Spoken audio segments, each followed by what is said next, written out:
এই দেখো আজকে এসেছে ভোলা মাছ আছে, তার সাথে দুটো বাটা মাছ আর এই যে চিংড়ি মাছ আর এই হলো কাটা মাছ। এগুলো সব বাজার থেকে এসেছে। চলো এবারে ঝটপট রান্নাটা শুরু করা যাক। কি কি হচ্ছে আজকে চলো দেখাবো। এবারে সবার প্রথমে কড়াইতে সর্ষের তেল নিয়ে নিয়েছি। চিংড়ি মাছে নুন হলুদ মাখানো হয়ে গেছে। সর্ষের তেল গরম হতেই তার মধ্যে দিয়ে দিয়েছি রাঁধুনি ফোড়ন, রসুন, শুকনো লঙ্কা। একটু ভালো মতো করে ভাজা করার পরই দিয়ে দিয়েছি চিংড়ি মাছ। এবারে চিংড়ি মাছটা এদিক ওদিক হালকা করে নেড়ে নিতে হবে, বেশি কিন্তু ভাজা চলবে না।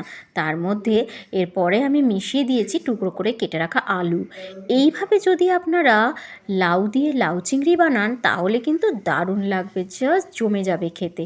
এরপর সরু সরু করে কেটে রাখা লাউটাকে আমি এর মধ্যে মিশিয়ে দিয়েছি। এরপর ভালো মতো করে মেশাতে থাকতে হবে। এই রান্নায় কিন্তু কোনো জল পড়বে না, আপনারা পুরো রান্নাটা দেখতে থাকুন। ঠিক এইভাবে মেশানোর পরে এবারে কিন্তু আমি হলুদ গুঁড়ো, নুন পরিমাণ মতো দিয়ে দেবো। কিছুক্ষণ এভাবে নাড়াচাড়া করার পরে কিন্তু ঠিক এরকমভাবে জল বেরিয়ে যাবে। লাউয়ের জল শুকে গেলেই লাউ চিংড়ি রেডি। ওপর থেকে ধনেপাতা কাঁচা লঙ্কা ছড়িয়ে গরম গরম ভাতের সাথে ওই দিন আমার ছিল সবজি, ডাল, আর তার সাথে অনেক রকমেরই মাছ ছিল। লাউ চিংড়ি ছিল শো স্টপার, আর ছিল ভোলা মাছের ঝাল।